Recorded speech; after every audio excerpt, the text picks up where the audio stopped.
This program was made possible by contributions to your PBS station from viewers like you. Thank you. Years ago, a lot of people didn't think you needed to teach infants, and toddlers, that it was just play. Children do not come out of the womb knowing how to make good choices. It takes a parent to say, let's try it another way. Let me redirect that behavior. There's a lot of things that we can do for children early on that help them be successful. This program is a part of American Graduate. Let's make it happen. A public media initiative made possible by the Corporation for Public Broadcasting. Did you know 40% of children enter kindergarten 1 to 3 years behind?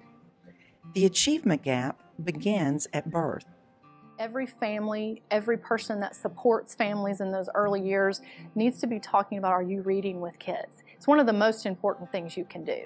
Reading early, reading often, and not just reading to get through the book, but reading and interacting with children, asking them questions, interacting around what's happening in the story and seeing whether they can respond, helping them go back into text, even when they can't read. You're reading to them and you're saying, this is where I found this answer, and this is also how I thought about finding the answer. So thinking aloud for students is incredibly important, and making what seems invisible, reading looks invisible when children see adults do it, making that very visible and explaining to them, what am I thinking about? How am I taking action? How am I active while I'm reading is incredibly important at a very, very early age. And by the way, using big vocabulary at an early age is good.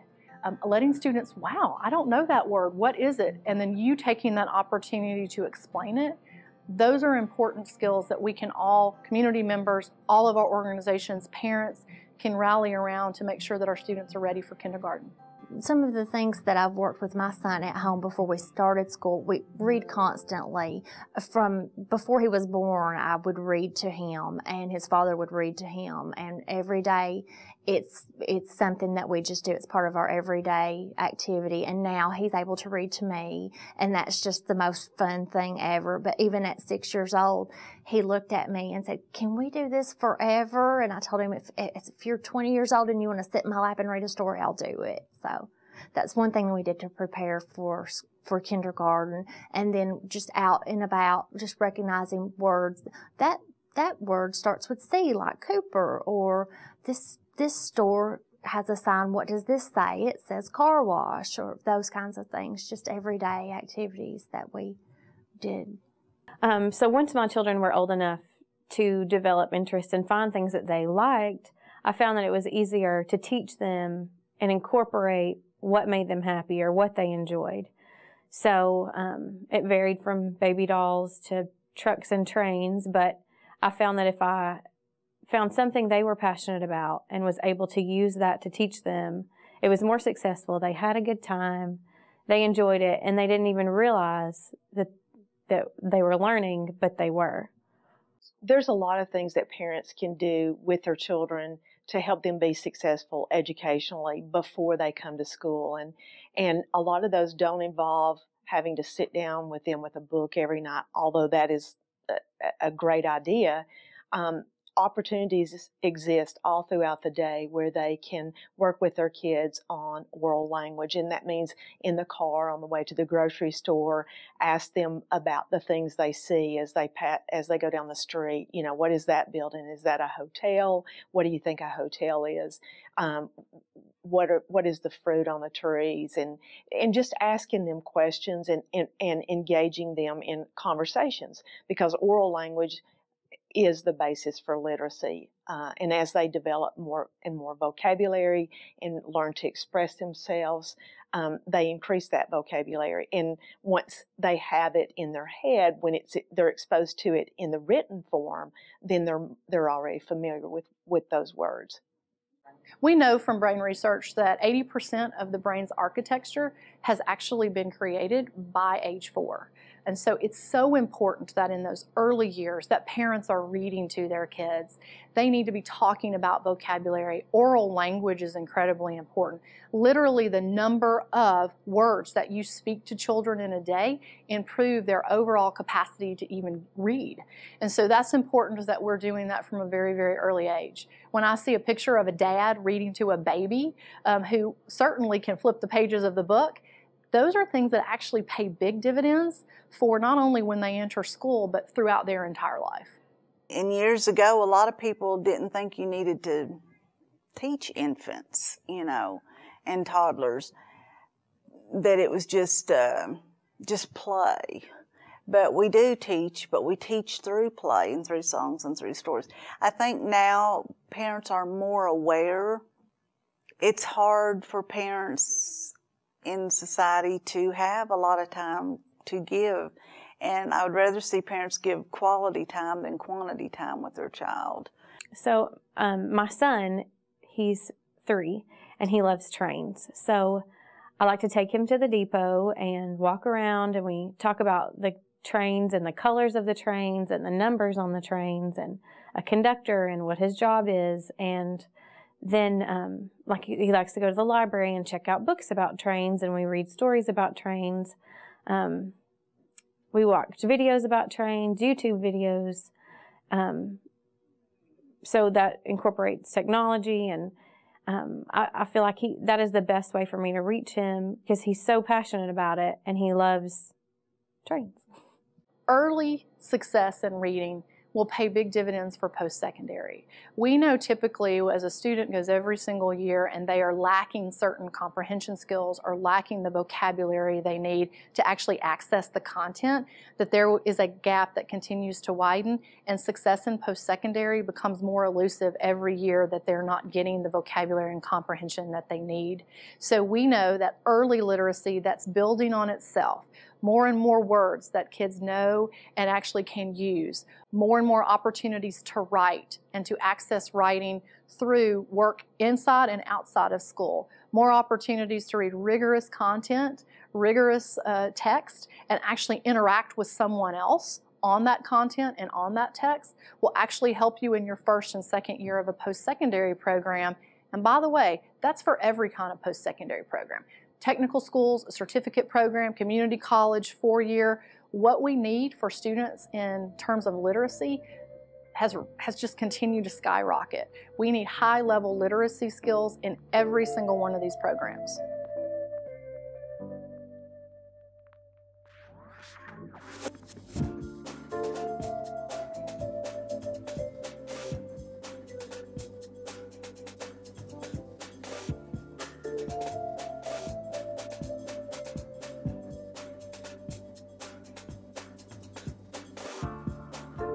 So in our state, we have had fairly stagnant reading scores for the past 5 years. While we've had a slight uptick a couple years, we've actually declined the last 2 years.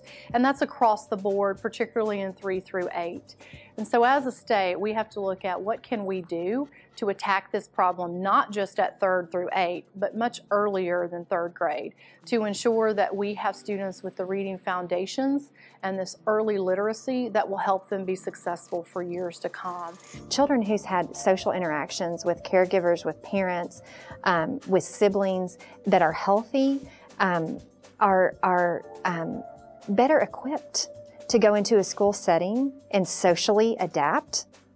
And also just the vocabulary exposure. When you have a parent that has been in the home, nurturing, reading, using, exchanging words, talking to their child, answering questions. You think about preschool level children and how many questions they ask a day.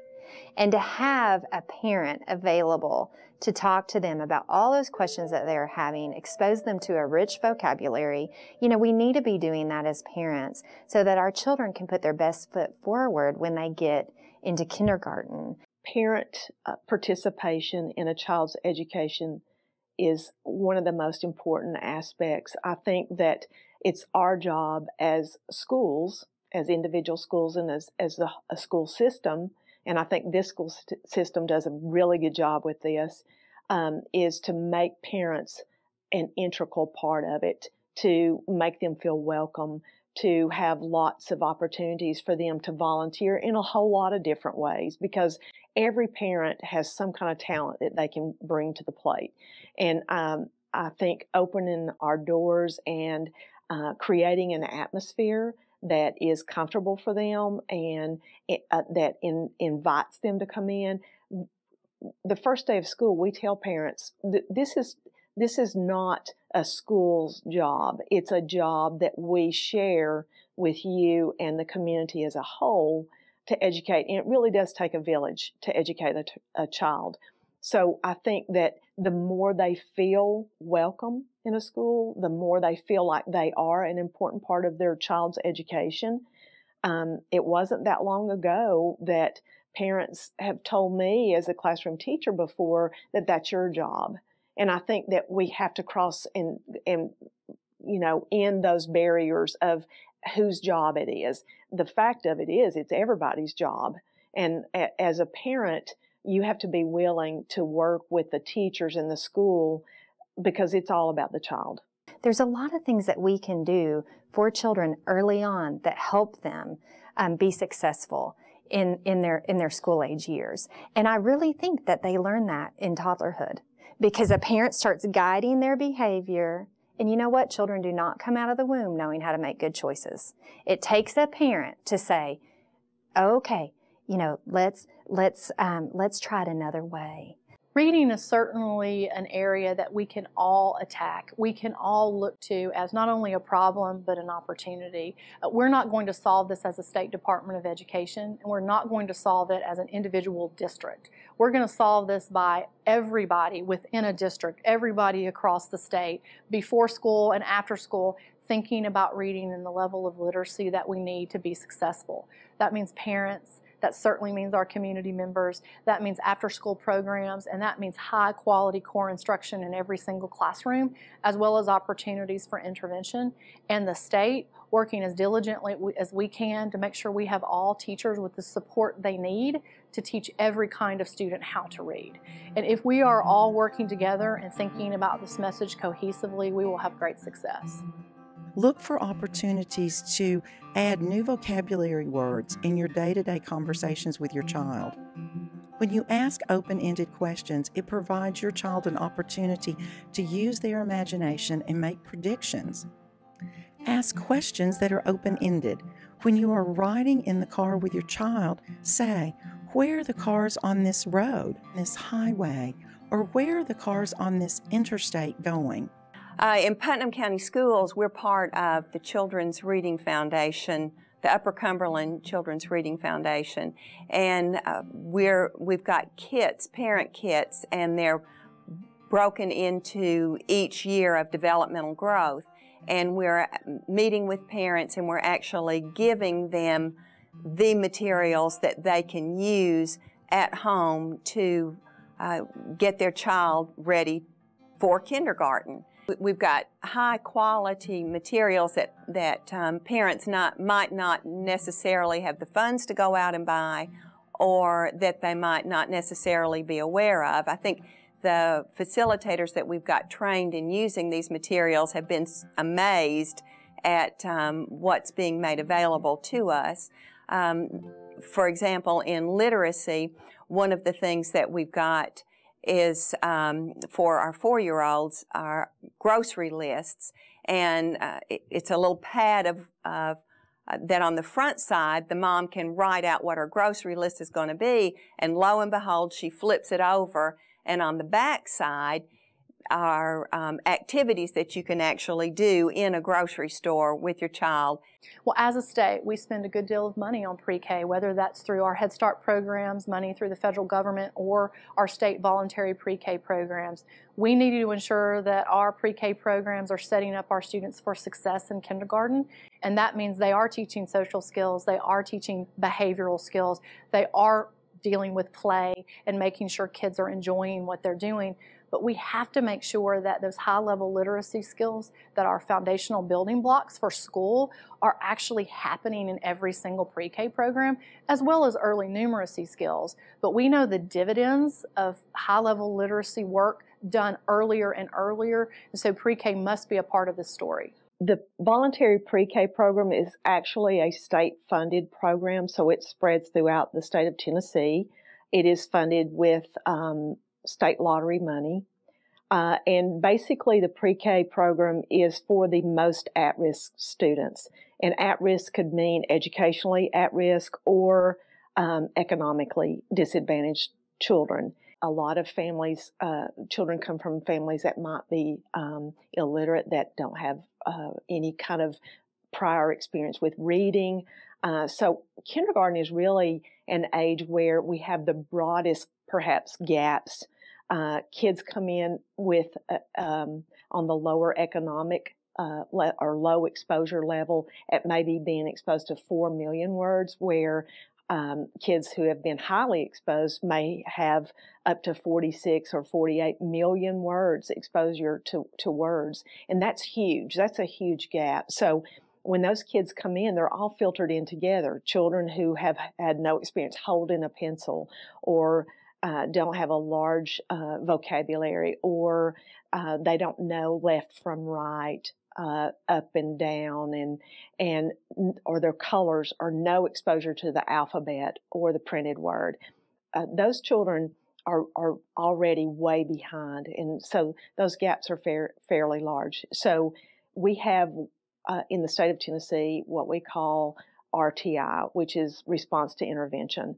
And that kicks in as soon as they come into kindergarten.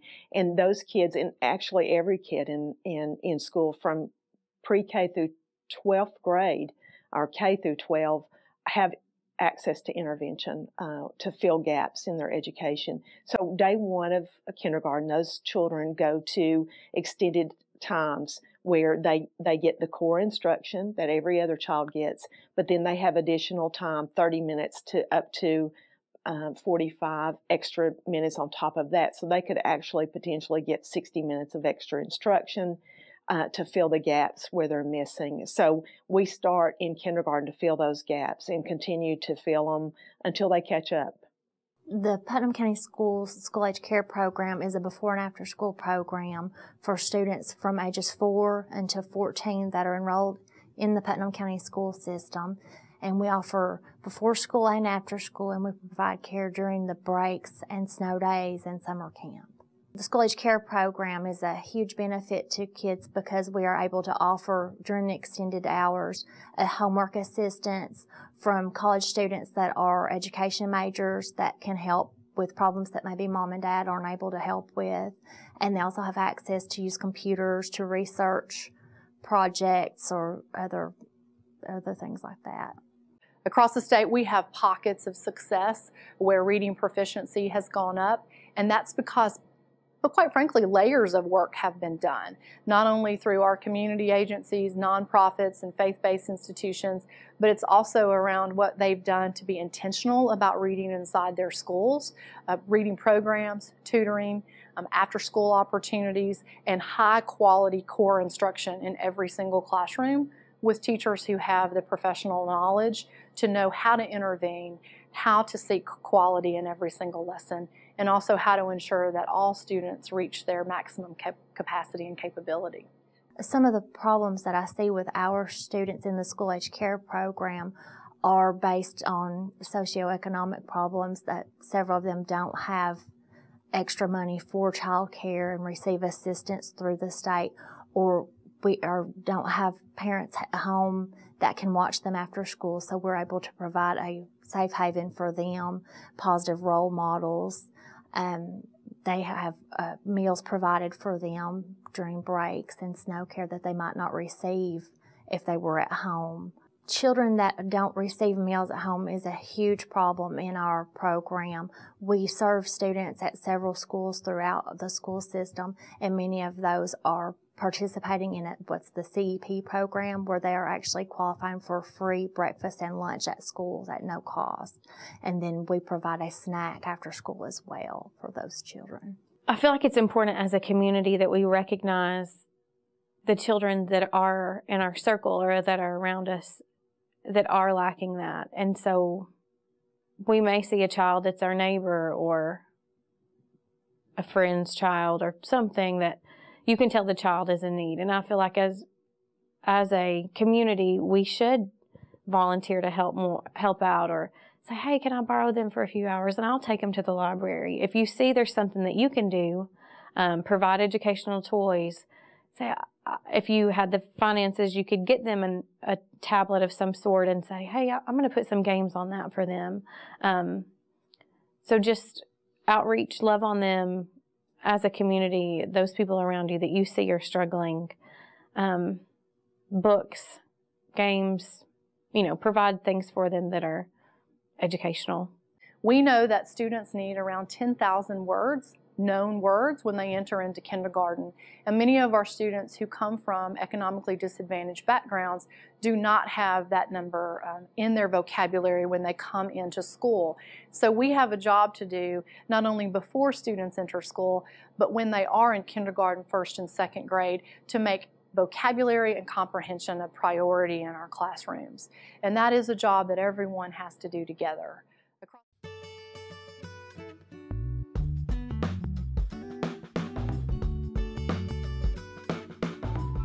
And he's watched PBS since he could really watch TV, so about 2 years old, and he watched Sesame Street and Caillou and Daniel Tiger. Daniel Tiger taught him to eat new foods, and he potty trained actually with Caillou because he's seen Caillou using the bathroom and said that he wanted to do that as well. Okay, so my daughter Benny, she's 8 months old, and she loves Sesame Street. So I think it's the colors and the sounds and the music. So most of my children, if not all, began watching Sesame Street very early, and I'm happy with their choice because I like it too. As they got a little bit older, we would start doing other TV shows. Of course, things that just they enjoy, but also educational shows. It should never be used as a babysitter, and I think unfortunately a lot of times that's what happens with television. Educational programming found on PBS, are great options, but even that should be at a minimal. This is one of your free apps, and all you have to do is turn over on the back, and there's your download code. And these are great, like activities and all the things that you can do with your child. And then but who's that? Buddy from Dinosaur Train, and Martha Speaks. Well, each of my children has an iPod, but we try to make sure, of course, all the games and the things on there are developmentally appropriate, and we let them play with those within reason. I would say probably 30 minutes a day. Not to say that if we're in a bind, I don't hand it to them, but we try to do time on the laptop because I feel like that's really important. And in schools, even in kindergarten, they have time with iPads and time with the laptop. So I want them to be able to use the mouse and know what a keyboard is and about the screen and how to maneuver around. So I try to use educational websites to sort of guide them, educational YouTube videos. Again, things that they're passionate about seems to work. I have a 6-year-old son named Cooper, and he is obsessed with PBS Kids apps. He immediately, upon getting the download, he downloaded the games himself and started playing them right away, and he plays them almost daily. The Martha Speaks is his favorite, and we play that constantly, and he is always learning new vocabulary and just surprising me every day with these apps, the things that he's learned from them. He is currently finishing up kindergarten, and he is recognizing almost 200 sight words, and I think that's a direct correlation with the PBS apps. What we do, we have an iPad in the preschool room, and we allow the children to do it, but we time them because we don't want them to be just on that. It's okay to learn how to do that and be on that with educational games and learning, but we want them to interact with other children too. But the iPad, the Promethean board that we have in the classrooms, we can hook up to PBS and have learning tools on that we didn't have years ago, and it's amazing, and it's also very resourceful and helpful with the kids.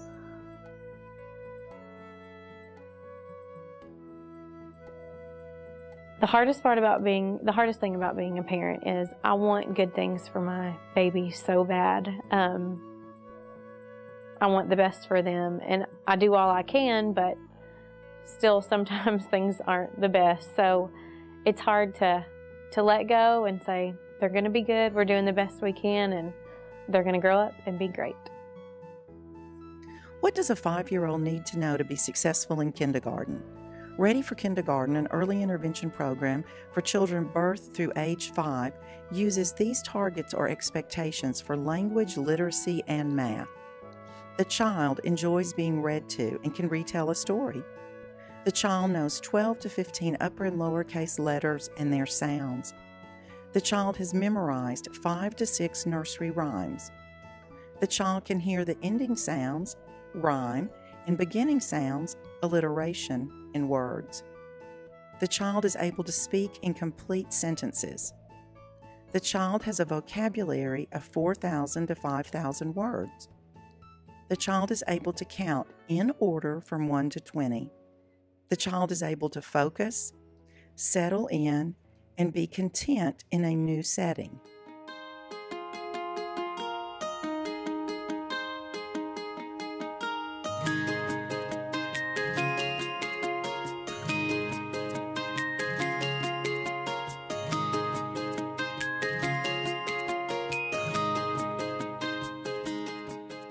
This program is a part of American Graduate. Let's make it happen. A public media initiative made possible by the Corporation for Public Broadcasting. This program was made possible by contributions to your PBS station from viewers like you. Thank you.